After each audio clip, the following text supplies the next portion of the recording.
The grand chamber of Galactic Council Station Omega-7 stretched nearly 2 kilometers in diameter. Its walls were made of transparent aluminum, offering a breathtaking view of the stars beyond. 47 different species had representatives sitting in the circular arrangement of seats, each delegation positioned according to their civilization's age and influence. The oldest races sat closest to the center, while the youngest occupied the outer rings. Humanity's delegation sat in the outermost ring. Commander Sarah Chen stood at the speaking platform, her hands clasped behind her back in a military stance that the other species found curious. Humans had only joined the Galactic Council 200 years ago, arriving in ships that barely qualified as faster-than-light capable. Their technology was primitive by galactic standards. Their understanding of cosmic politics was laughable. Yet here they were, requesting an audience to address a territorial dispute. The Valix delegation occupied seats in the third inner ring. They were ancient, powerful, and utterly confident. Their ambassador, Kreshtar, was a massive creature standing nearly 3 meters tall. His scaled body gleamed under the chamber's lights, and his 4 eyes tracked Chen's every movement with barely concealed amusement. Chen cleared her throat and began. Honorable Council members, humanity formally protests the Valix Empire's annexation of the Kepler 442 system. Our colony ships were already en route when Valix forces occupied the 4th planet. We had filed proper settlement claims 6 months prior, according to Council protocols. A ripple of quiet conversation spread through the chamber. Several species exchanged knowing glances. The more experienced diplomats had seen this scenario play out dozens of times before. Kreshtar rose from his seat without waiting for permission to speak.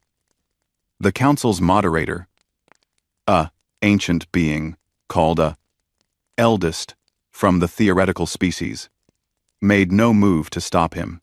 Everyone knew the Valix did as they pleased. The human makes noise like a hatchling demanding food. Kreshtar's voice boomed through the translation systems.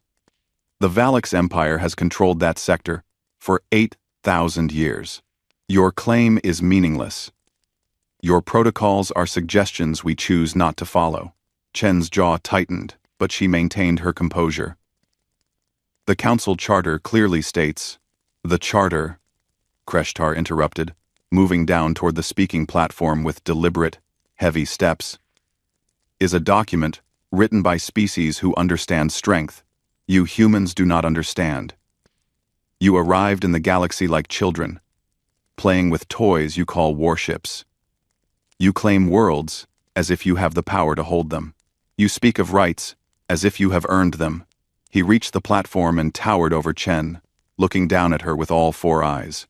"Let me educate you on galactic reality, human. The Valix Empire spans 400 star systems. We have conquered and pacified 23 species who thought themselves our equals. We have maintained order in our sectors for longer than your species has possessed written language. When we desire a world, it becomes ours. This is not cruelty. This is nature." Chen stood her ground, not backing away despite the massive alien looming over her. "Ambassador Kreshtar, we are not asking for war. We are asking for justice, according to council law." Kreshtar's laugh sounded like grinding stone. "Justice? Law? These are concepts for the weak to hide behind. The strong take what they desire. The weak accept what they are given." He turned away from Chen, addressing the full council. "I propose we save the humans time and embarrassment. The Valix Empire will generously offer humanity a choice. Surrender 60% of your colony worlds to Valix administration. In exchange, we will allow you to keep the remaining 40% under our protection." The chamber erupted in shocked murmurs. 60% was an outrageous demand. Several species looked at the human delegation with pity. The theoretical eldest raised a limb for silence. "Ambassador Kreshtar." The eldest's translated voice carried a note of concern. "Such a demand is unprecedented for a territorial dispute. Perhaps a more measured approach. After taxes, is not necessary," Kreshtar finished. "The humans will accept, or they will face corrective action. We have given this choice to others before. All have chosen wisely. His eyes fixed on Chen again. 23 species. Human. 23. Who challenged Valak's supremacy. Can you name them? No? Because they no longer exist as independent civilizations. Some were integrated into our empire. Others were pacified so thoroughly that their children forget they ever had pride. Chen's hands clenched behind her back, but her voice remained steady. How long do we have to respond to this ultimatum? Chen's hands clenched permission. Chen's hands clenched behind. To this ultimatum. 30 standard days, Kreshtar said. More than generous. Use the time to prepare your surrender documents and evacuate whatever personnel you cannot support on 40% fewer worlds. He leaned closer. And human? Do not think to seek allies among the Council. Every species here knows the cost of opposing the Valaks. They will offer you sympathy and nothing more.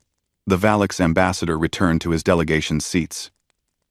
The theoretical eldest looked at Chen with something resembling regret in its ancient features. Does the human delegation wish to respond? The eldest asked. Chen looked around the chamber. She saw pity in some faces, relief in others that they were not the ones being threatened, and cold calculation in the rest. Not a single species met her eyes with anything resembling support. Humanity requests the full 30 days to consider the Valak's Empire's terms, Chen said formally. We will deliver our response at the scheduled time. As expected, Kreshtar's voice carried from his seat. Use your time wisely, human. Begin evacuations. Begin preparations. Accept the inevitable. The council session ended. As the various delegations filed out, several ambassadors approached Chen with quiet words of condolence. The Talari representative, a bird-like creature with iridescent feathers, stopped beside her. I am sorry, the Talari said softly. My people faced a similar choice 2,000 years ago. We gave the Valaks 38% of our worlds. It was painful, but we survived. There is no shame in accepting reality. How many ships did you have? Chen asked. The Talari looked confused. Ships? We had perhaps 300 warships at the time. Why? Just curious, Chen said. Thank you for your concern. As Chen walked back to the human delegation's quarters, her second-in-command, Captain Marcus Rivera, fell into step beside her. They think we're going to fold, Rivera said quietly. I know. They think we're terrified. I know. They have no idea what we've been building out past the frontier worlds. Chen allowed herself the smallest smile. I know. They reached their secure communication room. Chen sealed the door and activated the encryption systems. The holographic display flickered to life, showing Admiral James Kowalski, commander of humanity's frontier fleet. Commander Chen, Kowalski's image greeted her. I watched the council session. Quite the performance from our scaled friend. Admiral, we have 30 days, Chen said. Initiate protocol revelation. Kowalski's expression grew serious. Are you certain? Once we show our hand, there's no going back. They've given us no choice. The Valaks made this personal. They think we're weak. They think we're children playing at being a galactic civilization. Chen's voice hardened. It's time to stop playing. Understood. Protocol revelation is active. All frontier fleets are moving to assembly points. Industrial stations are running at maximum capacity. We'll be ready. The transmission ended. Rivera looked at Chen with concern. Commander, the Council has maintained peace for 12,000 years. If we do this, we're breaking that peace. No, Marcus, Chen said, looking out at the stars. The Valaks broke the peace the moment they threatened to erase our civilization. We're just going to finish what they started. Across the galaxy, humanity's machine began to move. On the frontier colony of New Harmony, what the Valaks thought were evacuation ships were actually military transports arriving. Thousands of them. Each one carried not refugees, but soldiers. Equipment, Weapons. The massive orbital stations that the Valix intelligence had identified as civilian manufacturing centers activated hidden protocols. Their production lines shifted. Where they had been building farming equipment and mining drones, they now produced weapons of war. In the asteroid fields of the Ross 154 system, what appeared to be mining operations revealed their true purpose. Hollowed-out asteroids opened like flowers, and warships emerged. Not dozens, not hundreds, thousands of ships that had been constructed in absolute secrecy, hidden from every galactic sensor and spy satellite. On Earth itself, the military high command gathered in a bunker beneath the Swiss Alps. Fleet Admiral Chen, no relation to Sarah, though they shared the distinction of being from the same ancestral region of old Earth, addressed the assembled officers. For 200 years, we have played the role the galaxy expected of us, she said. We have been the newcomers, the primitives, the species that barely understands how things work. We have been laughed at, patronized, and dismissed. Today, that ends. She activated a display showing the Valix Empire's territory. The Valix have conquered 23 species. They believe this makes them invincible. They do not understand what those species could not teach them. What's that, Admiral? A young officer asked. That humanity has been at war with itself for our entire history. We have refined the art of destruction through 10,000 years of practice. We have fought wars with sticks and stones. We have fought wars with nuclear weapons. We have fought wars in trenches, in skies, in the depths of oceans, and in the void of space. Every single human conflict taught us lessons that these ancient species never learned. She smiled, but there was no warmth in it. The Valix think they are predators. They are about to learn what real predators look like. Back on Council Station Omega 7, the other species watched humanity's colony worlds with curiosity. Long-range sensors showed massive ship movements. Just as expected, the humans were evacuating, preparing to surrender their worlds to Valix control. The Talari ambassador reviewed the sensor data and felt sad for the humans. They had shown such promise. But like so many species before them, they would learn to accept their place in the galactic hierarchy. It was the way things had always been. The theoretical eldest, however, noticed something unusual in the data. The ships moving to human colonies were arriving, not departing, and the energy signatures were wrong for civilian vessels. The eldest pulled up deeper analysis and felt something it had not experienced in 3,000 years. Uncertainty. In his personal chambers, Ambassador Kreshtar reviewed reports from Valix intelligence. Everything was proceeding as expected. Human ship movements indicated preparation for withdrawal. Their military forces were repositioning to defend their core worlds. Within 30 days, humanity would accept Valix terms, and another species would be added to the list of those who had challenged the Empire and learned humility. He poured himself a drink from his homeworld, a potent alcohol that would kill most species. As he savored it, he thought about how he would spend the resources from the new human colonies. Perhaps a new estate on Valix Prime. Perhaps a commission to write his memoirs as the ambassador who brought the humans to heel. He never considered that he might be making the last mistake of his species' proud history. The 30-day countdown had begun. Humanity's response was being prepared. But it would not be delivered in words. It would be delivered in steel, fire, and a demonstration of industrial warfare at a scale the galaxy had never witnessed. The Valix had issued an ultimatum expecting submission. What they would receive instead was an education in what happens when you threaten a species that has spent its entire existence perfecting the art of war. The galaxy had maintained peace for 12,000 years. That peace was about to end. And in the aftermath, every species would learn a new rule, written in the ashes of Valix pride. Never threaten humanity.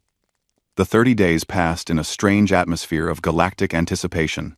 Council species monitored the situation with the morbid curiosity of spectators watching a tragedy unfold. Diplomatic channels buzzed with speculation about how humanity would word their surrender.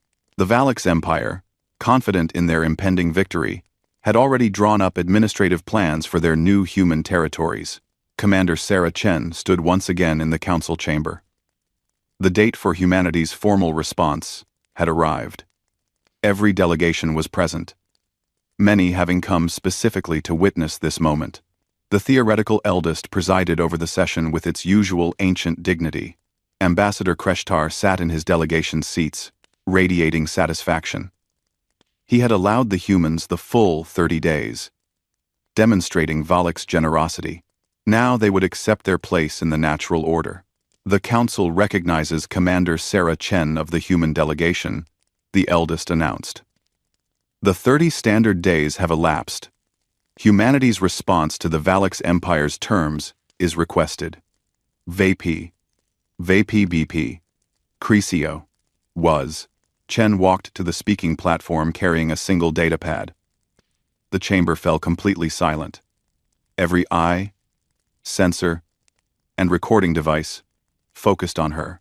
She placed the datapad on the platform and looked directly at Kreshtar. Ambassador Kreshtar.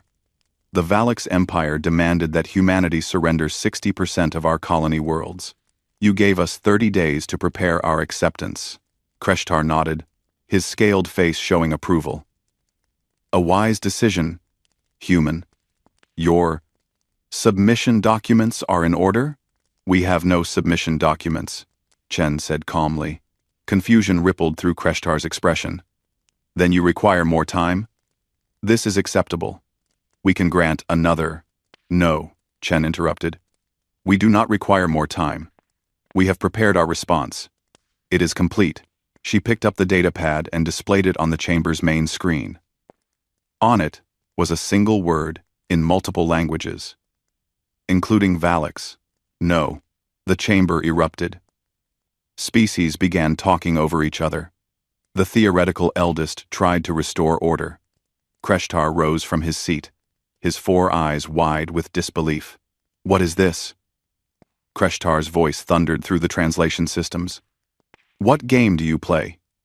Human. No game, Chen said. You offered us a choice. Surrender 60% of our worlds, or face corrective action. We choose corrective action. We choose war. The chamber fell silent again. But this time, the silence was one of shock. Several species looked at each other in horror. The Talari ambassador's feathers paled. Others sat frozen in their seats. Kreshtar stared at Chen as if she had spoken in a language beyond translation. You. Yes, you understand what this means? You understand what we will do to your species? Ma. We understand, Chen said. Do you? Kreshtar's shock transformed into rage. Foolish child. Your species numbers less than 50 billion across all your worlds. The Valix Empire has stood for 8,000 years. Our military has crushed civilizations that existed before your ancestors learned to make fire. I'm aware of your history, Chen said. Then you are insane, Kreshtar roared.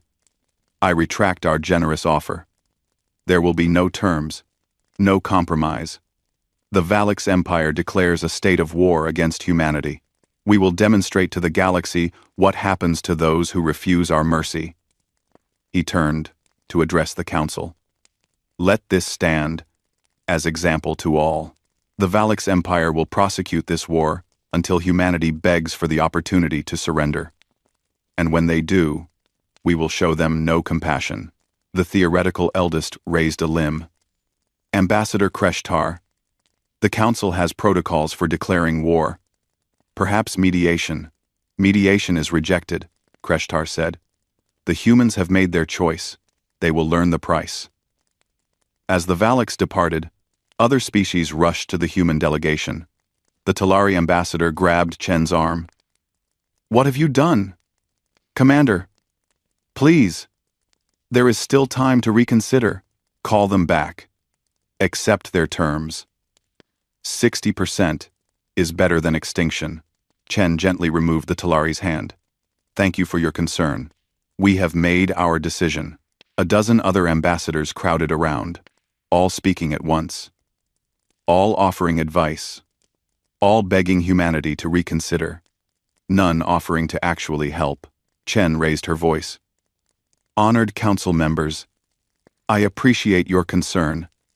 I ask only one thing. Watch what happens next. Learn from it. She left the chamber with her delegation, leaving confused and frightened ambassadors behind. In the human delegation's secure communication room, Chen activated the emergency channel to Earth. Fleet Admiral Chen's image appeared immediately. It's done, Commander Chen said simply. Confirmed, the Admiral replied. Valak's long-range sensors show their main fleet mobilizing. 4,000 warships headed to our border. Estimated arrival at New Harmony in 6 days. Commander Chen smiled. Oh, we're ready. Operation Revelation is complete. Every ship is in position. Every weapon is armed. Every soldier knows their role. The Admiral's expression grew fierce. They think 4,000 ships will intimidate us. They're about to get the shock of their lives. What the Valaks didn't know was what humanity had actually been doing during those 30 days. The evacuation ships the Valaks' intelligence had detected weren't carrying refugees. They were military transports delivering weapons, troops, and equipment to every human colony world. The civilian space stations humanity had built weren't just manufacturing centers. They were military-industrial complexes, designed from the beginning to switch to war production at a moment's notice. Humanity had learned a harsh lesson from their own history. Never again would they be caught, unprepared. Never again would they be victims. After joining the Galactic Council and seeing how the older species operated, humanity's government had made a decision. They would play the role of peaceful newcomers. They would appear weak. They would build their true military strength in secret.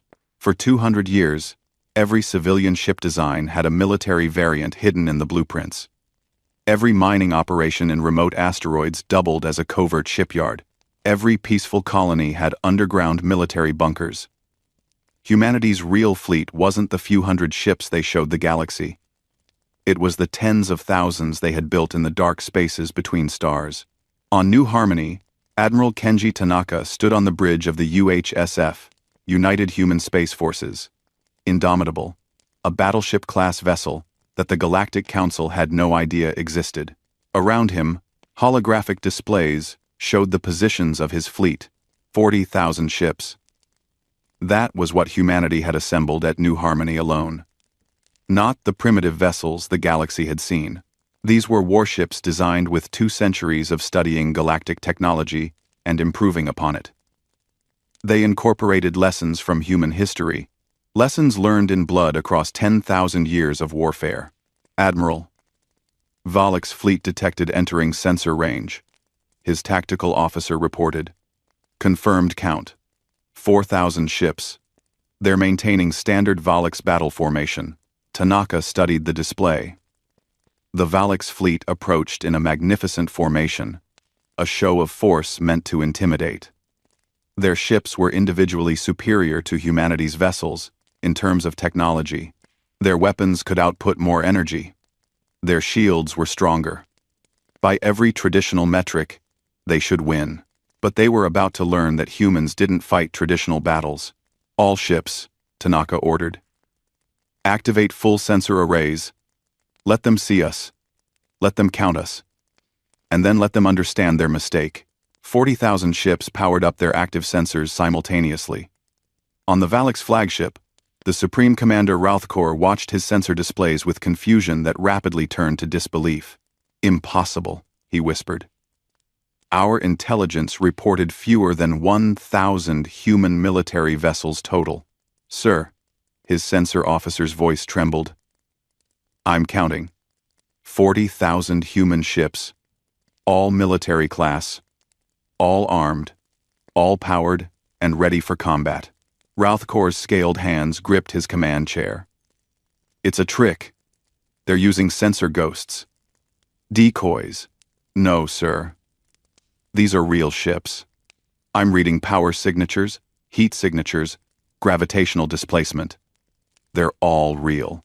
For the first time in his 300 years of life, Ralthkor felt something unfamiliar. Fear. Not for himself, but for his fleet. 4,000 ships against 40,000. The numbers were devastating. But Valak's pride ran deep.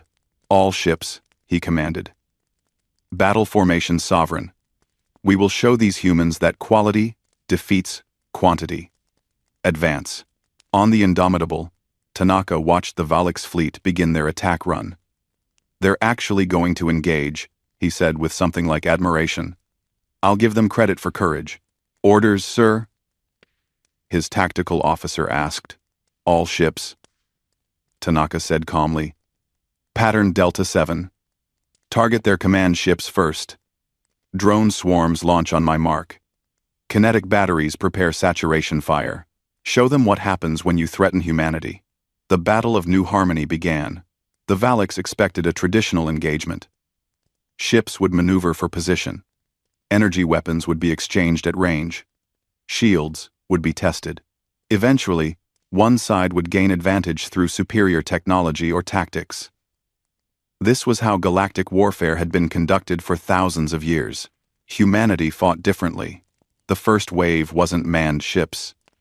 It was drones. Thousands upon thousands of automated attack craft. Each one carrying kinetic weapons and guided by artificial intelligence that could outthink any living pilot.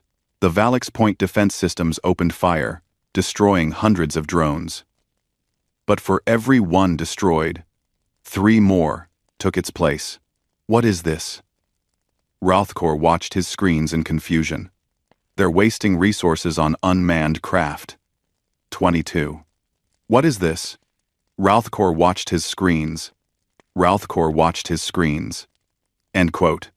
End quote. But the drones weren't wasted. They were reconnaissance. Every drone that got destroyed first transmitted data back to the human fleet.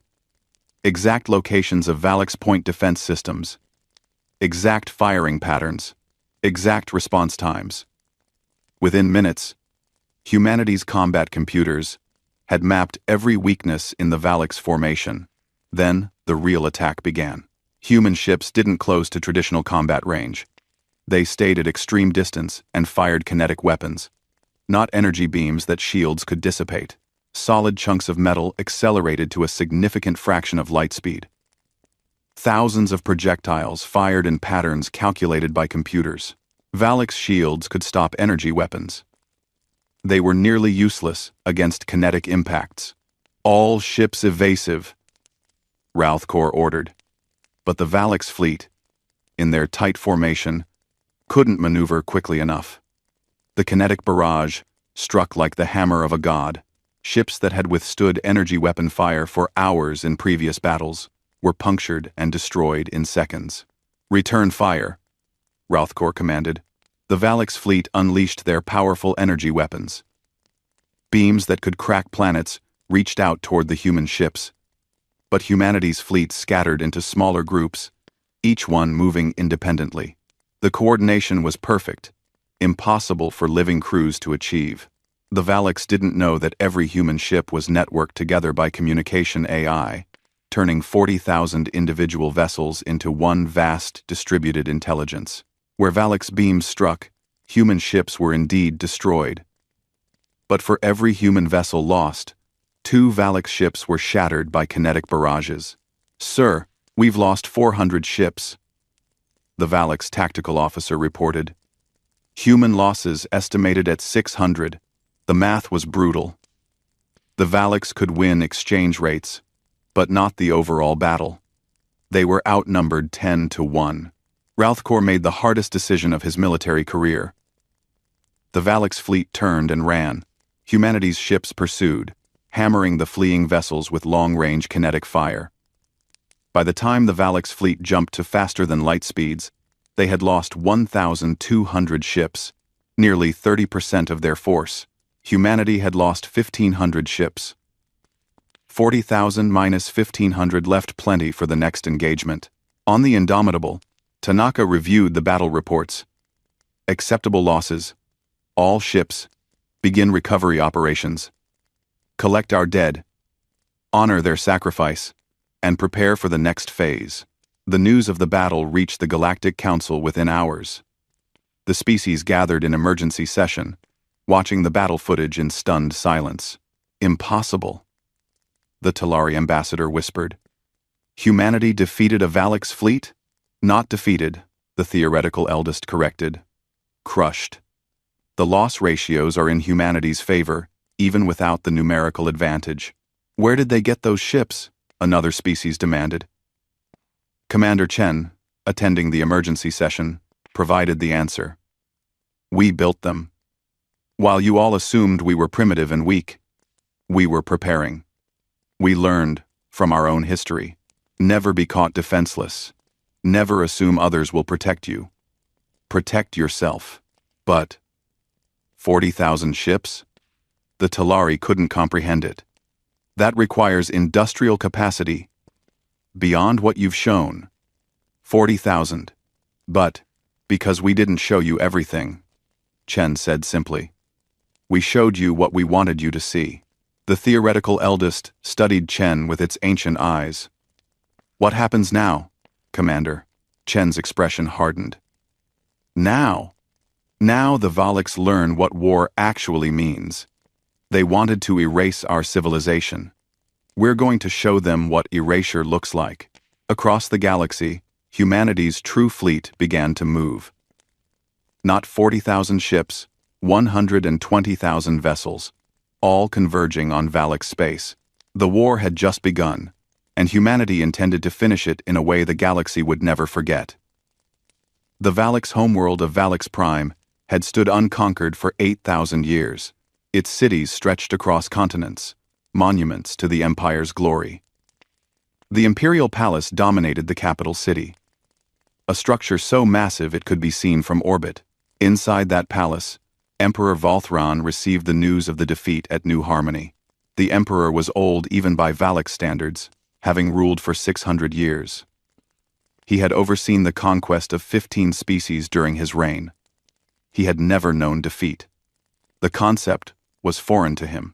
Explain this to me again, he said to Supreme Commander Ralthkor, who had returned in disgrace. You had 4,000 ships, the finest warships in the galaxy, and you retreated? Ralthkor stood before his emperor, expecting execution. My emperor, the humans had 40,000 ships. Our intelligence was completely wrong. They have been hiding their true military capacity for 2 centuries. 40,000 ships, the emperor repeated slowly. Built in secret. Hidden from every intelligence service in the galaxy. Hidden from us. He rose from his throne, his massive frame radiating fury. This is not just deception. This is humiliation. The humans have made fools of the Valix Empire. My emperor, I recommend we seek negotiation. The humans have greater numbers than...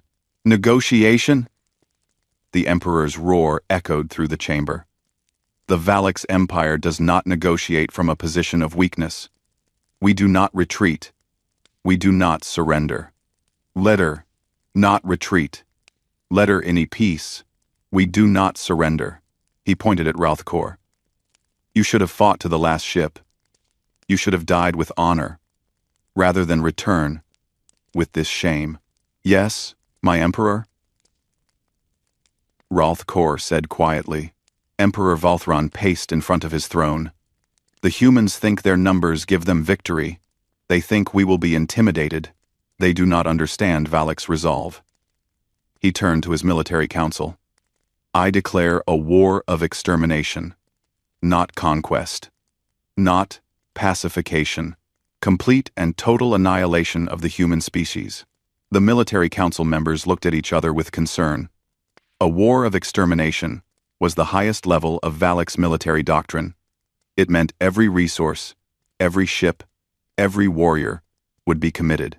It meant the war would not end until the enemy was extinct or the Valix were destroyed. It had been declared only 3 times in Valix history. All 3 times, the enemy species no longer existed. My emperor, one council member dared to speak. A war of extermination will require us to mobilize our entire fleet. That means leaving our other territories vulnerable. It means, I know what it means. The Emperor snapped. The humans will learn that challenging the Valix Empire results in extinction. We will erase them from the galaxy. We will destroy every human world. We will hunt down every human ship. We will ensure that in 1,000 years, the only mention of humanity will be in Valix history texts as an example of the price of defiance. He activated the empire-wide communication system. His face appeared on every screen across 400 Valix worlds. Warriors of the Valix Empire. Our enemies have struck at us. The humans, those primitive creatures we offered mercy, have chosen war. They have defeated one of our fleets through numbers and cowardice. This cannot stand. I declare a war of extermination. Every ship, every warrior, every resource will be dedicated to the destruction of humanity. We will show the galaxy what happens when you challenge the Valix. We will remind all species why they fear our empire. To war. Across the Valix Empire, the military machine activated. Shipyards that had been building civilian vessels switched to warship production. Garrison fleets abandoned their posts and converged on rally points. Warriors who had retired to peaceful lives took up arms again. Within weeks, the Valix assembled the greatest military force they had ever fielded. 50,000 warships. The entire strength of the Empire, gathered in one armada. The Galactic Council watched this mobilization with growing horror. Emergency sessions were called daily. Species that had remained neutral began choosing sides, though most stayed carefully silent. The Talari ambassador led a coalition attempting to broker peace. The coalition sent a message to Earth, begging humanity to reconsider. The response came from Fleet Admiral Chen herself. Honorable Council members, we appreciate your concern for galactic peace. However, the Valix Empire declared a war of extermination against humanity. They have stated publicly their intention to hunt down and kill every member of our species. They have given us no choice but to respond in kind. But, Commander, the Talari pleaded over the communication channel, you won one battle. The Valix are mobilizing everything. 50,000 ships. Even with your 40,000, the numbers favor them. Please, accept mediation.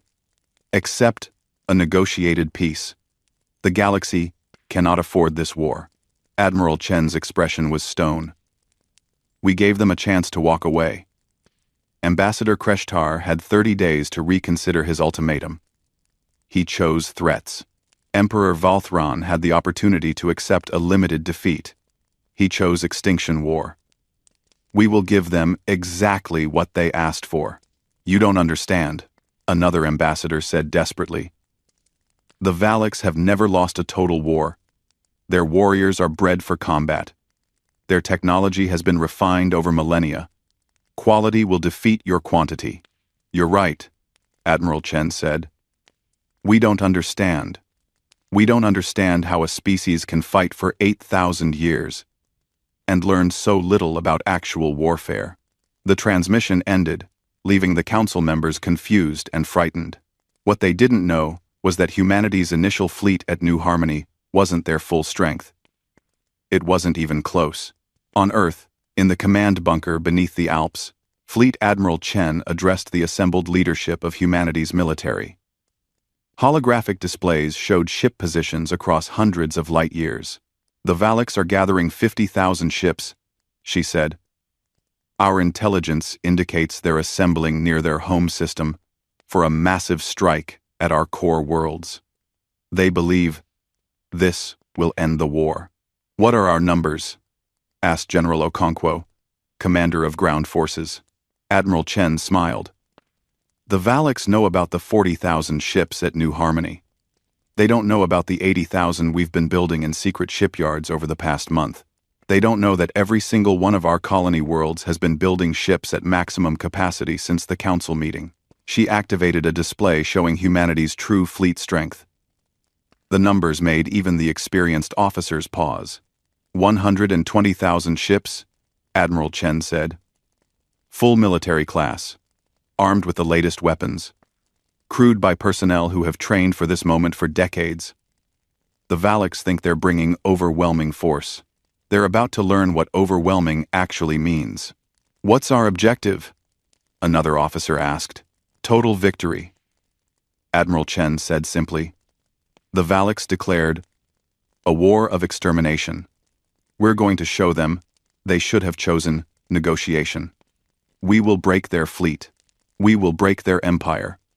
And we will ensure that no species ever threatens humanity again. The Valaks fleet assembled near Valaks Prime's moon. It was a sight to inspire awe. 50,000 warships, each one a masterpiece of military engineering. The fleet stretched across hundreds of thousands of kilometers, a wall of metal and firepower that had never been defeated. Emperor Valthran himself came to the flagship, the Eternal Dominion, to address his warriors. My soldiers, you are about to participate in the greatest military campaign in Valaks history. We will strike at the human homeworld itself. We will burn it to ash. We will ensure that humanity's defiance ends in their extinction. This is our destiny. This is our right as the superior species. The warriors roared their approval. They believed in their emperor. They believed in their strength.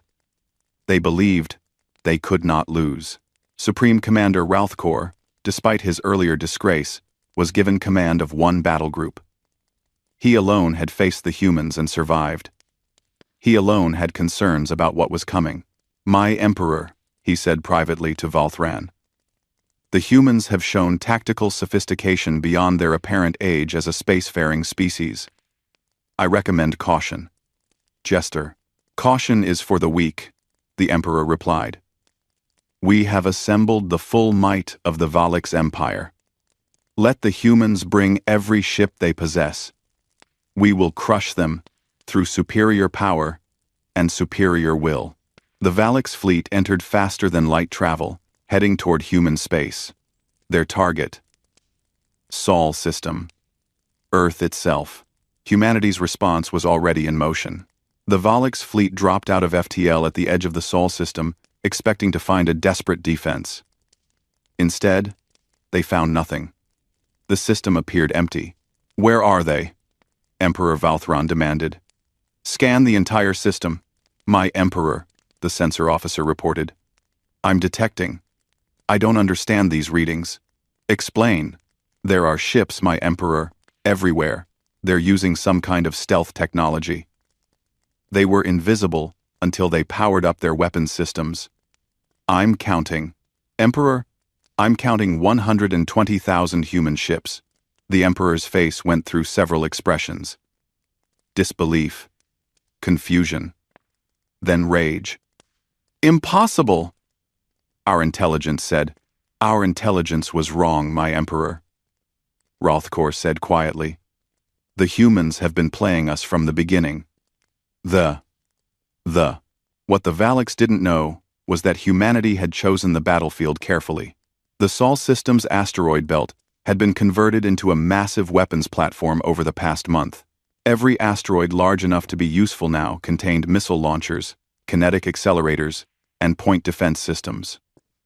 The Valaks fleet hadn't just entered a system. They had entered a trap.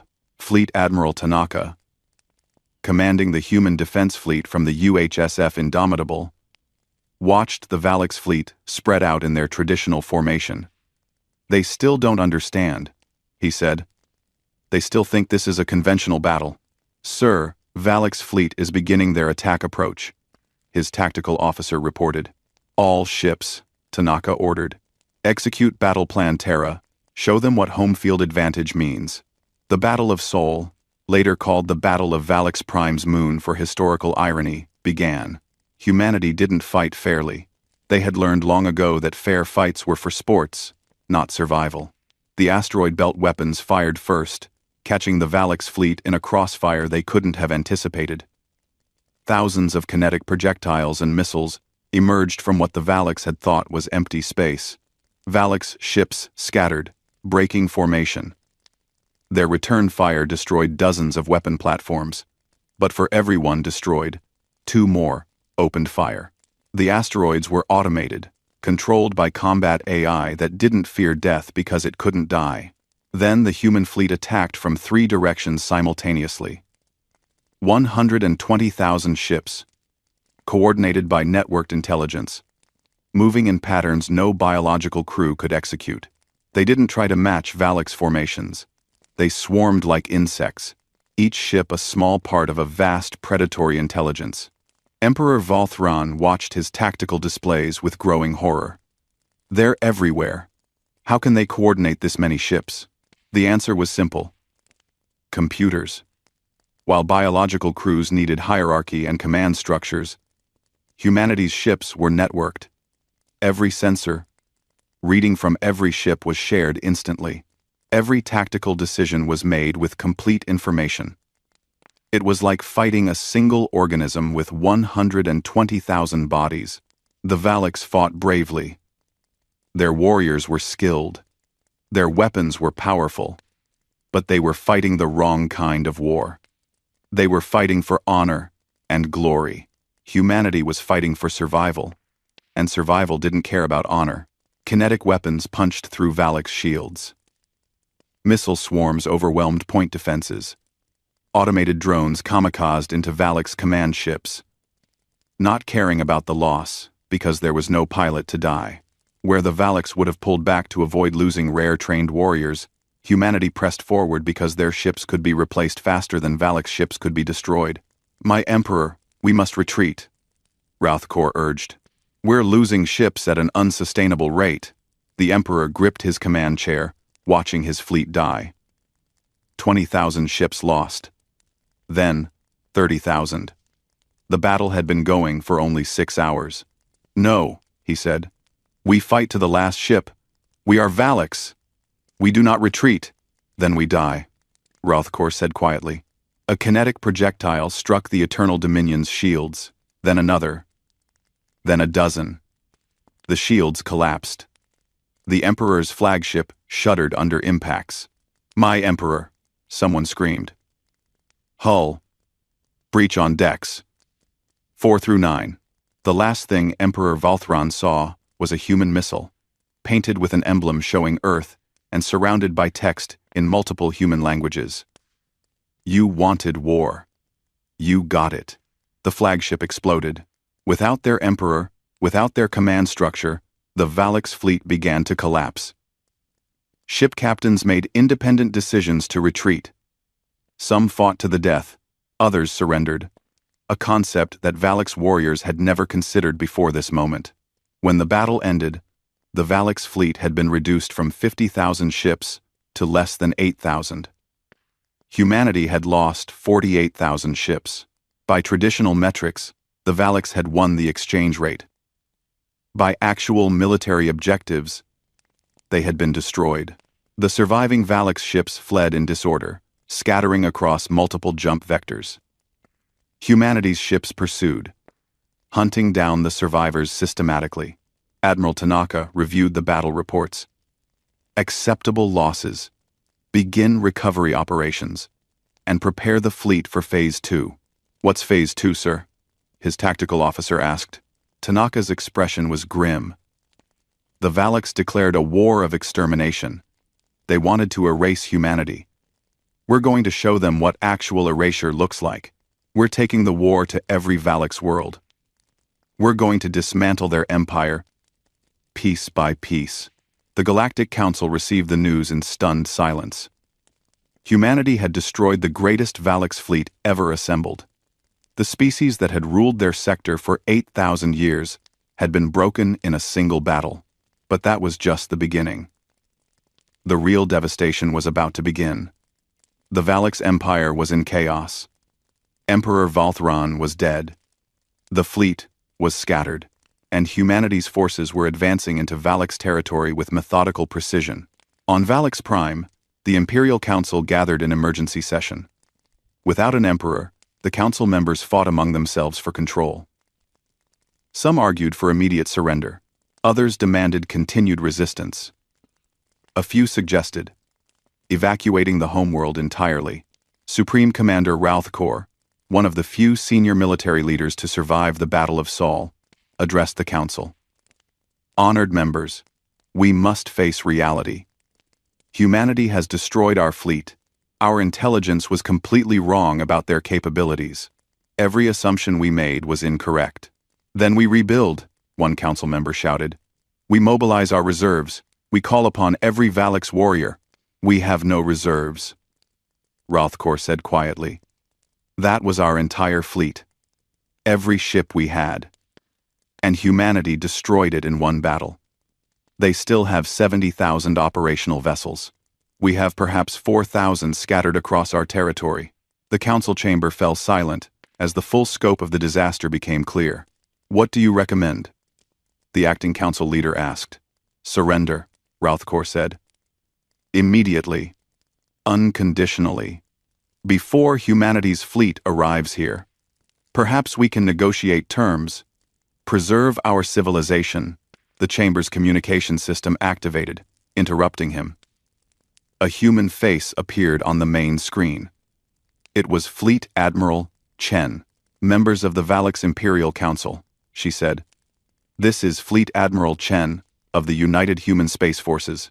I am transmitting from the flagship UHSF Indomitable, currently in orbit around your colony world of Drax Nor.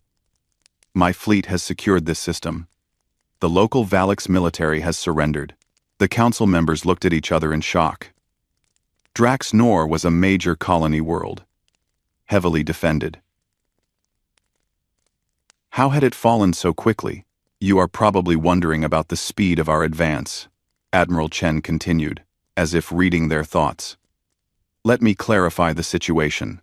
Humanity currently has 70,000 warships divided into 7 battle groups. Each battle group is systematically securing Valix territory. You have 3 options. 1. Surrender immediately. 2. Continue fighting and watch us dismantle your empire world by world. 3. Do nothing and let us make the choice for you. We wish to negotiate. The council leader called out. We accept that we have lost. We are willing to discuss terms. I'm not here to negotiate, Admiral Chen said. I'm here to inform you of what happens next. Your emperor declared a war of extermination against humanity. Do you know what that means to us? It means you intended to hunt down and kill every human being in existence. Every man, woman, and child. You wanted us extinct. That was the emperor's decision, another council member shouted. Many of us disagreed. We can negotiate a peace. Peace? Admiral Chen's expression hardened. You threatened genocide. You don't get peace. You get consequences. The transmission ended. Across Valix space, humanity's 7 battle groups began their systematic advance. But they weren't conquering in the traditional sense. They were dismantling. When human forces arrived at a Valix colony world, they didn't invade the planet. They didn't occupy cities. They didn't harm civilians. Instead, they destroyed every military installation, every shipyard, every weapons factory, and every orbital defense platform. Then they moved to the next world. On the colony world of Trachis, the Valix garrison commander watched the human fleet arrive with dread. He had 20 ships to defend the system. The humans brought 10,000. He received a communication from the human fleet commander. Commander, we have no desire to kill your personnel. Evacuate all military installations. You have 1 hour. And if I refuse? The Valix commander asked, knowing the answer. Then, you die defending structures we're going to destroy anyway. Your choice is not whether your military base survives. Your choice is whether you survive to see tomorrow. The Valix commander looked at his crew. Young warriors who believed in the Empire, who had trained their entire lives for combat, who were ready to die with honor. Evacuate the base, he ordered. All personnel to the surface. Away from military structures. His second-in-command was shocked. Sir, we should fight. For what? The commander asked tiredly. The Empire is already gone. We lost the moment we threatened humanity. Now we're just deciding how many more have to die before we accept it. Across Valak's space, similar scenes played out. Some garrisons chose to fight and were obliterated. Most chose to evacuate, watching from safe distance as humanity's weapons reduced their proud military bases to rubble. The Galactic Council called emergency session after emergency session. Species watched in horror as humanity demonstrated industrial warfare on a scale never before witnessed. They're destroying everything, the Talari ambassador said, watching footage of a Valak's shipyard being systematically torn apart. That shipyard took 300 years to build. Humanity destroyed it in 4 hours. Commander Sarah Chen, present at the council session, responded calmly. It took 300 years to build with Valak's methods. We can build equivalent shipyards in 3 weeks. The galaxy is about to learn that industrial capacity matters more than age. But why destroy everything? Another ambassador asked. Because we don't want Valak's worlds, Chen explained. We want to ensure they can never threaten us again. Every shipyard we destroy is one that can't build warships. Every weapons factory we eliminate is one that can't arm future fleets. We're not conquerors. We're removing threats. Runenarm. The theoretical eldest studied Chen with its ancient eyes. You are destroying the infrastructure of an 8,000-year-old civilization. Yes, Chen said simply. They wanted to destroy an 8 billion-person civilization. We're being remarkably restrained by comparison. Their people live. Their cities stand. We're only taking their ability to wage war. And when you're finished, the eldest asked, then we go home and rebuild our own losses. We have no interest in ruling Valak's space. On Valak's Prime, the Imperial Council watched their empire collapse. Reports came in constantly. Another shipyard destroyed. Another military base eliminated. Another fleet garrison forced to surrender. Humanity's advance was methodical and unstoppable. We must do something, one council member insisted. We cannot simply accept this humiliation. Routhcore had been reviewing tactical data. I recommend we consolidate all remaining forces here, at Valak's Prime. Make our final stand, defending our homeworld. Perhaps we can inflict enough casualties to force humanity to negotiate. The council agreed. It was a desperate plan, but desperation was all they had left. Over the next month, every surviving Valak's warship was recalled to the homeworld. Orbital defenses were reinforced. Ground-based weapons platforms were activated. Valak's Prime had never been attacked in 8,000 years. Its defenses were legendary. Perhaps, the Council hoped, they could turn the tide. They assembled 3,000 ships. It was all that remained of their once mighty fleet. Then, humanity's fleet arrived. Admiral Kenji Tanaka commanded the human force assigned to Valak's Prime. He brought 60,000 ships. When his censor officer reported the Valak's defensive strength, he almost felt bad for them. 3,000 ships defending their homeworld, Tanaka said. They're brave. I'll give them that. Orders, sir? His tactical officer asked. Standard protocol. Offer them the chance to evacuate military installations. 1 hour. After that, we proceed. The message was transmitted to Valak's Prime. In the Imperial Council chamber, the council members looked at each other. They give us 1 hour to abandon our homeworld's defenses, the council leader said. The arrogance is astounding. Routhcore studied the sensor data showing the human fleet. 60,000 ships. He had fought them twice now. He knew what was coming. It's not arrogance, he said quietly. It's mercy. They're giving us the chance to live. I recommend we take it. Abandon our homeworld without a fight. A council member was outraged. Never.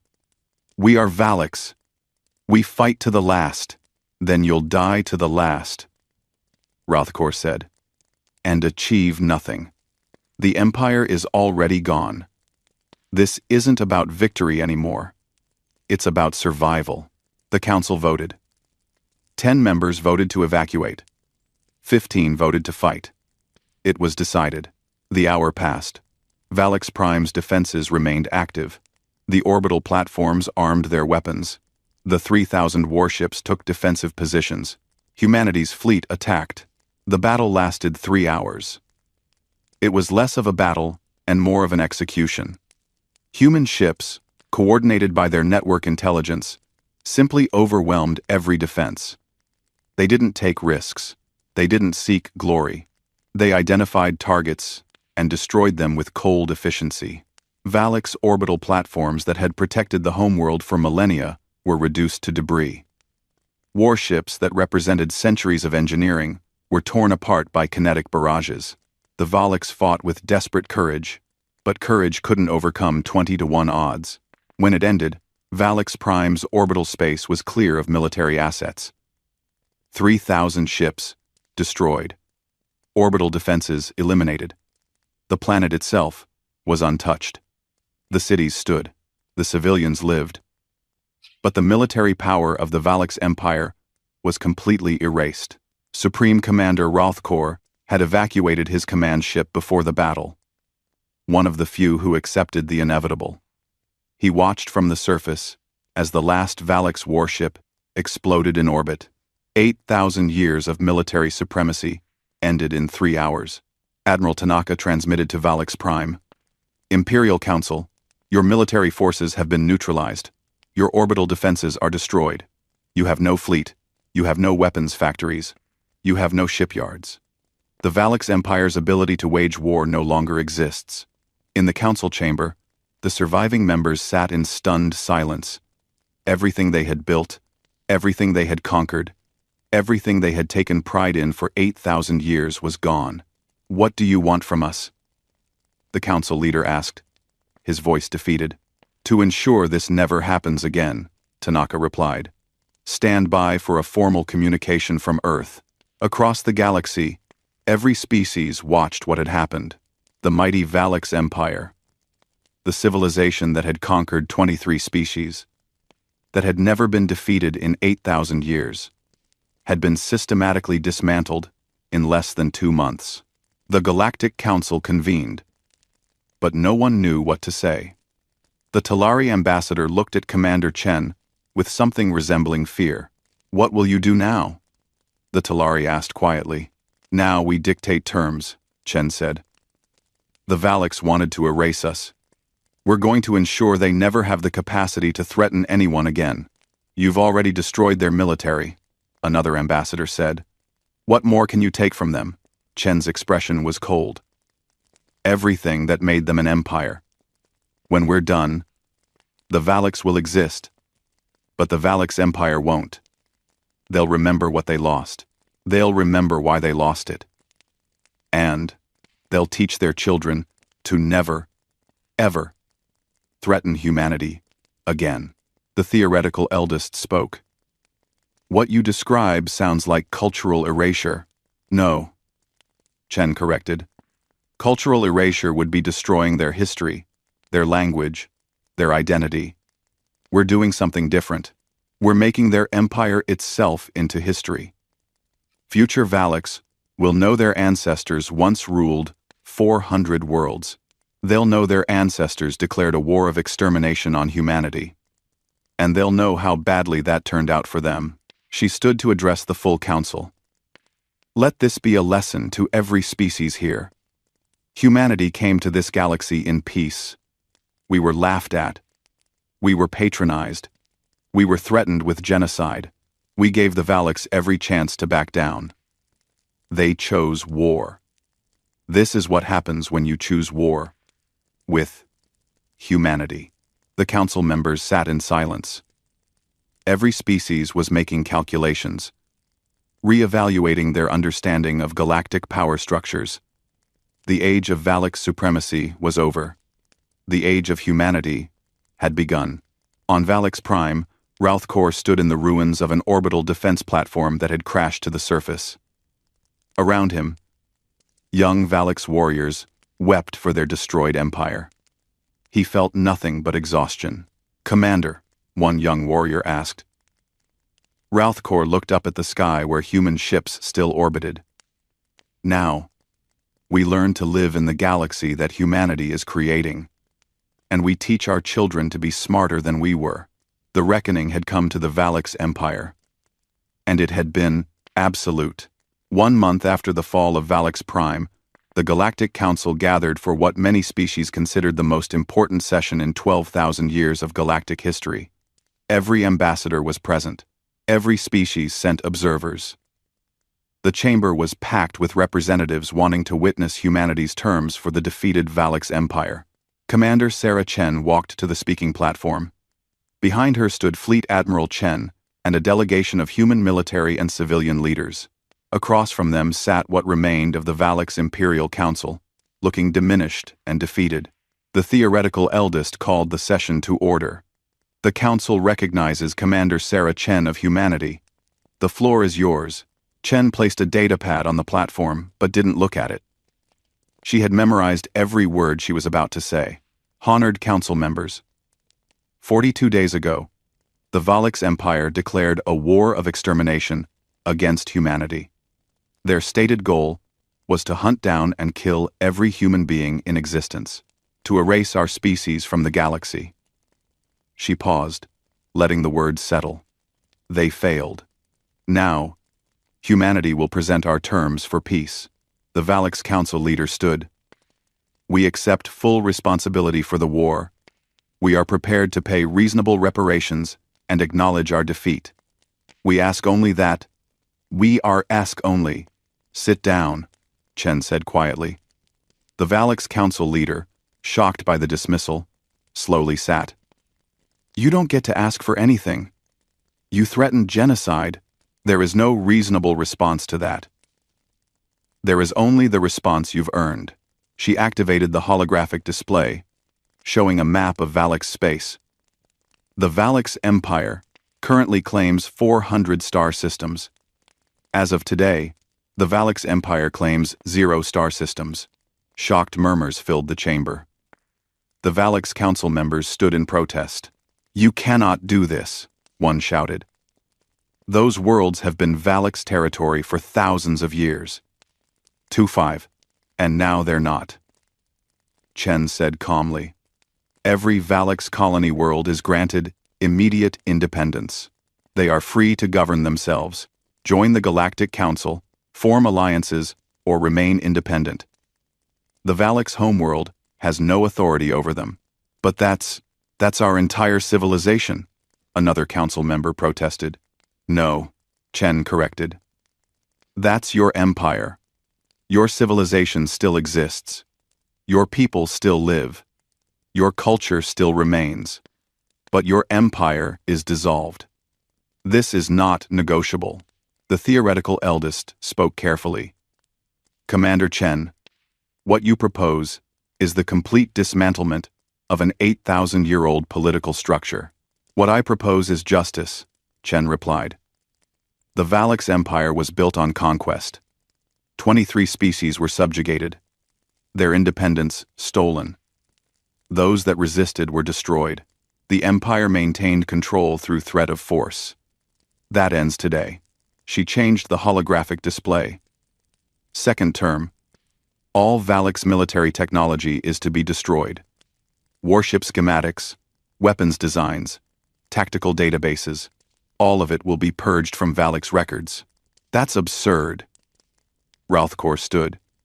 You're crippling our ability to defend ourselves. Yes, Chen said simply. For the next 100 years, Valix Prime will be permitted defensive satellites only. No warships. No weapons of planetary destruction. No military fleet. Your defense will be guaranteed by a united human oversight station that will remain in your system. You're occupying our homeworld? Ralthkor couldn't believe what he was hearing. We're ensuring you don't rebuild your military and try this again in 50 years. After 100 years, if the Valix have demonstrated peaceful behavior, the restrictions will be re-evaluated. The chamber erupted in argument. Multiple species tried to speak at once. The theoretical eldest called for order, but it took several minutes to restore calm. The Talari ambassador spoke up. Commander Chen, These terms are extraordinarily harsh. Yes, the Valaks started the war, but complete disarmament? Political dissolution? For 100 years? This is beyond punishment. This is exactly what they planned for us, Chen finished. Except we're letting them live. We're letting their culture survive. We're letting their children grow up. The Valaks would have given humanity none of these mercies. She pulled up another display. Third term. War reparations. The Valaks Empire will pay humanity for the cost of the war. We lost 48,000 ships at the Battle of Sol. We lost 15,000 at New Harmony. We lost forces at every engagement. The total comes to 112,000 ships destroyed. Each one had crew. Each one represented resources and construction time. The Valaks Council leader's face went pale. We cannot possibly afford to replace 112,000 human ships. You're not replacing ships, Chen said. You're paying for them. The calculated value, based on construction costs and resources, comes to a sum that will take your economy approximately 1,000 years to repay if you maintain a consistent payment schedule. 1,000 years? Multiple species gasped. Our children's children's children will be paying this debt, a Valaks Council member shouted. Yes, Chen said coldly. Just as our children's children's children would have never existed if you had succeeded in your genocide. Consider yourselves fortunate. We're accepting payment, instead of claiming Valaks Prime itself as compensation. She let that sink in. The alternative to crushing reparations was loss of their homeworld. The Valaks Council members looked sick. Fourth term, and this is the most important, Chen said. The chamber exploded in outrage. Multiple species stood and shouted. The theoretical eldest had to use the chamber's acoustic dampeners to quiet everyone. That is cultural genocide, the Valaks Council leader roared. You cannot rewrite our history. We're not rewriting history, Chen said. We're ensuring it's taught correctly. Future generations of Valaks will learn the complete truth about their empire. They will learn about the 23 species you conquered. They will learn about the cultures you destroyed. They will learn about the war of extermination you declared on humanity and why you lost. She pulled up educational curriculum on the display. Valaks children will be taught that their ancestors made a terrible mistake. They challenged a species they didn't understand and paid a devastating price. They will learn that empires built on conquest eventually fall. They will learn that threatening genocide brings consequences. You're making us teach our children to be ashamed of our history, another council member protested. No, Chen corrected. We're making you teach the truth. Your empire conquered and subjugated. Your empire threatened extinction of another species. These are facts. If teaching facts makes Valaks children ashamed, perhaps that shame is deserved. She turned to address the full council. Let me be absolutely clear about what humanity is doing here. We are not committing genocide. Every Valaks citizen lives. We are not destroying their culture. Their language, art, music, literature all remain. We are not even occupying their worlds. What we are doing is ensuring that the Valaks Empire, as a political and military entity, ceases to exist. The display changed to show a timeline. Within 2 generations, taught the truth about their history, Valaks children will view their empire as a cautionary tale. They will understand that their ancestors' greatest mistake was choosing conquest over cooperation. They will learn that threatening humanity was an error that cost them everything they had built over 8,000 years. Fleet Admiral Chen stepped forward. In practical terms, here is what happens. All former Valaks colony worlds are now independent. They may keep their Valaks populations or not, as they choose. Some of the species that were conquered by the Valaks are petitioning to reclaim their ancestral worlds. Humanity will support these claims. She pulled up a list.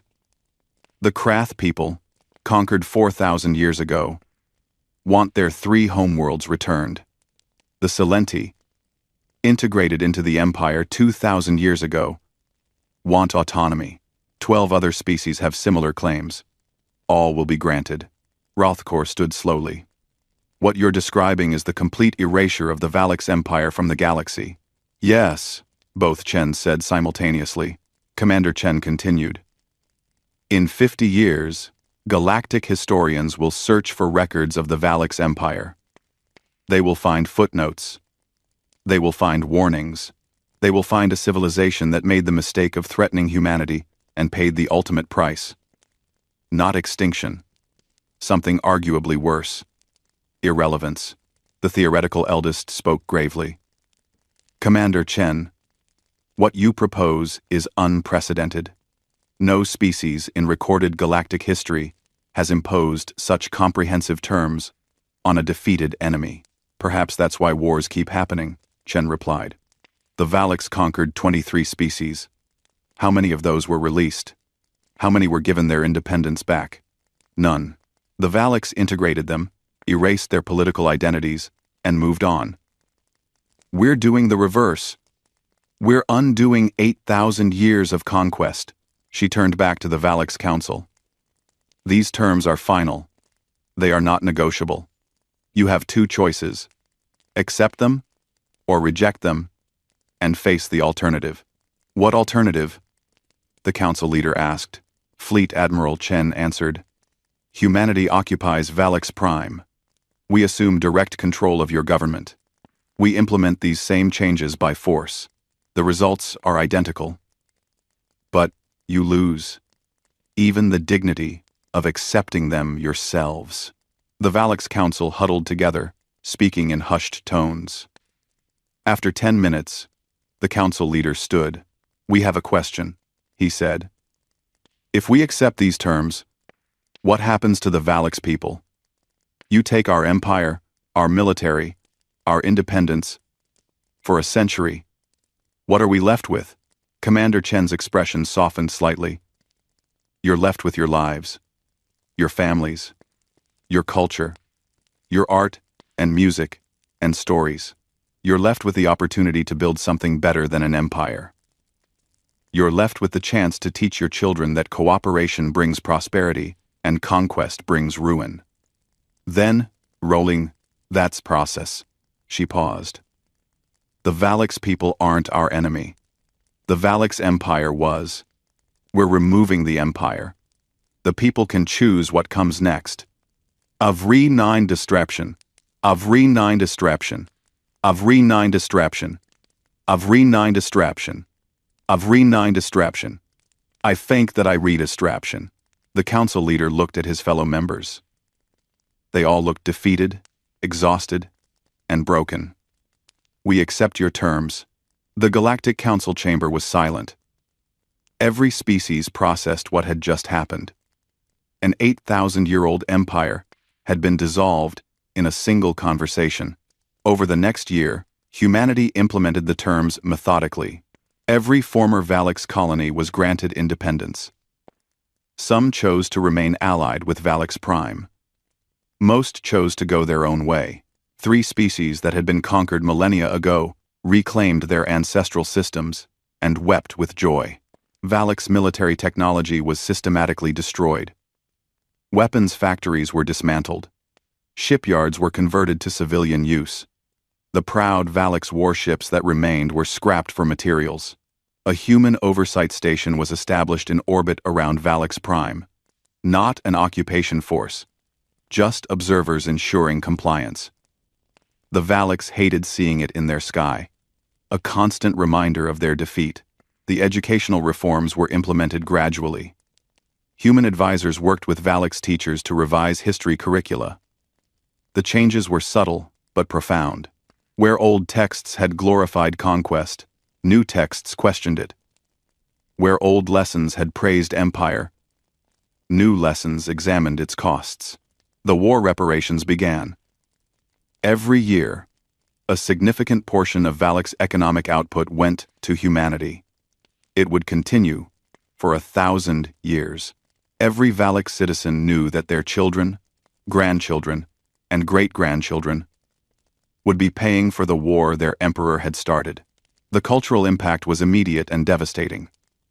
Within a year, Speaking proudly of the old empire became taboo. Young Valaks, who grew up learning the new history, felt shame for what their ancestors had done. The word empire itself became associated with failure and disaster. 50 years after the war, a Valak student named Kreshnor sat in history class on Valaks Prime. The teacher, a middle-aged Valaks who had been a young warrior during the war, taught the lesson that all Valaks children now learned. The Valaks Empire lasted 8,000 years, the teacher said. It was built through conquest of other species. Our ancestors believed that strength gave them the right to rule others. They believed they were superior. They were wrong. Kreshnor raised a hand. Teacher, why did we start a war with humanity? The teacher pulled up images of the war. Because your ancestors were arrogant. They saw humans as weak newcomers. They issued an ultimatum, expecting submission. The humans refused, and our ancestors declared a war of extermination. What's a war of extermination? Another student asked. It means they intended to kill every human being in existence, the teacher said quietly. Complete genocide. And the humans, faced with extinction, responded with overwhelming force. They destroyed our fleet. They dismantled our empire. They ensured we could never threaten anyone again. Were the humans evil? Kreshnor asked. The teacher considered the question carefully. No. They were defending themselves. We threatened to erase their entire species. They could have done the same to us. Instead, they let us live. They let our culture survive. They only destroyed our ability to wage war and our political empire. Given what we had threatened to do to them, their mercy was extraordinary. In the back of the class, an older student who had heard stories from their grandparent asked, "Why don't we rebuild? Why don't we become strong again?" The teacher's expression was sad. Because we tried that once. We thought we were the strongest species in the galaxy. Humanity taught us we were wrong. They taught us that industrial capacity matters more than military tradition. They taught us that cooperation is stronger than conquest. Some lessons can only be learned through defeat. We learned ours. Across Valaks Prime, similar lessons were being taught. The old pride was gone. The warrior culture that had defined the Valaks for millennia was being replaced with something else. Caution, humility, an understanding that the galaxy had changed. On Earth, Commander Sarah Chen, now retired, gave an interview to a galactic news service marking the 50th anniversary of the war's end. "Do you have any regrets about the terms imposed on the Valaks?" the interviewer asked. Chen thought for a moment. "I regret that the war happened at all. I regret every life lost on both sides. But the terms themselves? No. The Valaks Empire needed to end. It was built on conquest and maintained through fear. We didn't destroy the Valaks people. We freed them from their own worst impulses. Some species call what you did cultural erasure. They're wrong," Chen said firmly. Valaks culture still exists. Their language, their art, their traditions all remain. What we erased was their empire. Future historians won't find the Valaks people gone. They'll find that the Valaks Empire is gone. There's a difference. What do you think the Valaks Empire's legacy will be? Chen smiled slightly. A warning. Future species will study what happened to the Valaks. They'll learn that threatening humanity brings consequences. They'll learn that empires built on conquest eventually fall. They'll learn that in the modern galaxy, cooperation is stronger than domination. In the Galactic Council chambers, the theoretical eldest prepared a historical record of the war. As the oldest species in the galaxy, the theoretical had witnessed the rise and fall of countless civilizations, but they had never witnessed anything quite like humanity's victory over the Valaks. The eldest wrote, "The Valaks Empire stood for 8,000 years. It conquered 23 species. It was considered invincible. Humanity, a species that had been spacefaring for barely 6 centuries, destroyed it in 2 months. This was not a military victory alone. It was a demonstration that galactic power structures had fundamentally changed. The age of ancient empires maintaining control through military might was over. The age of industrial civilizations competing through production capacity had begun. Humanity showed the galaxy that a young, determined species with advanced industrial capability could overcome millennia of military tradition. The lesson has been learned. No species will make the Valix Empire's mistake again. 100 years after the war, the Human Oversight Station withdrew from Valix Prime orbit. The Valix had complied with every term. They had made no attempt to rebuild their military beyond defensive forces. They had paid their reparations faithfully. They had taught their children the truth about their history. The Valix were granted the right to build a small defensive fleet. They built 10 ships. Not thousands. Not hundreds. 10 ships to patrol their home system. It was all they felt they needed. On the centennial anniversary of the war's end, a delegation from Valix Prime visited Earth. They came not to protest the terms, but to thank humanity. The delegation leader, a young Valix who had been born after the war, spoke at the memorial for the human ships lost in the conflict. "My ancestors made a terrible mistake," she said. "They threatened to destroy humanity. In response, humanity destroyed our empire, but spared our people. They gave us the chance to become something better than conquerors. For that mercy, we are grateful.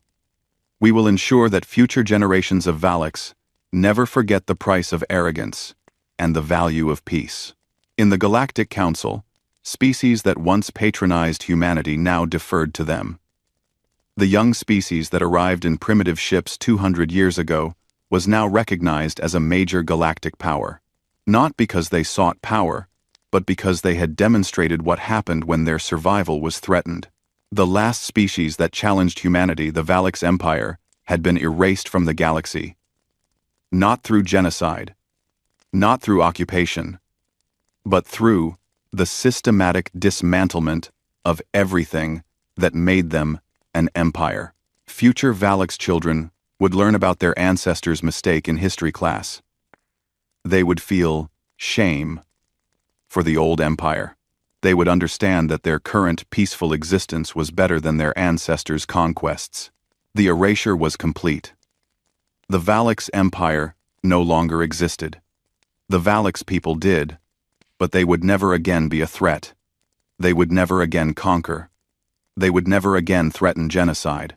And every species in the galaxy had learned a simple lesson. Never threaten humanity. The cost is too high. The price is too permanent. The consequences are too absolute. Humanity had wanted to join the galaxy in peace. They had been willing to cooperate, to trade, to share knowledge. But when forced to choose between extinction and total war, they had chosen war. And they had prosecuted it with a ruthlessness and efficiency that shocked every ancient civilization. The galaxy was at peace. But it was a peace built on a new understanding. Humanity wasn't the weak newcomer to be patronized. They were the species that erased an 8,000-year-old empire in 2 months. They were the species that turned their entire industrial capacity to war and produced ships faster than enemies could destroy them. They were the species that, when threatened with genocide, responded by ensuring their enemies would never threaten anyone again. The last species that challenged humanity was gone. Their empire was erased. Their pride was destroyed. Their military was dismantled. Their children were taught to be ashamed of what their ancestors had attempted. And in 1,000 years, when galactic historians searched for information about the great Valix Empire, they would find only footnotes, warnings, cautionary tales. They would find the answer to a question every species now asked themselves. What happened to the last species that challenged humanity? 1. The answer was simple, final, and absolute. They were erased from the galaxy entirely.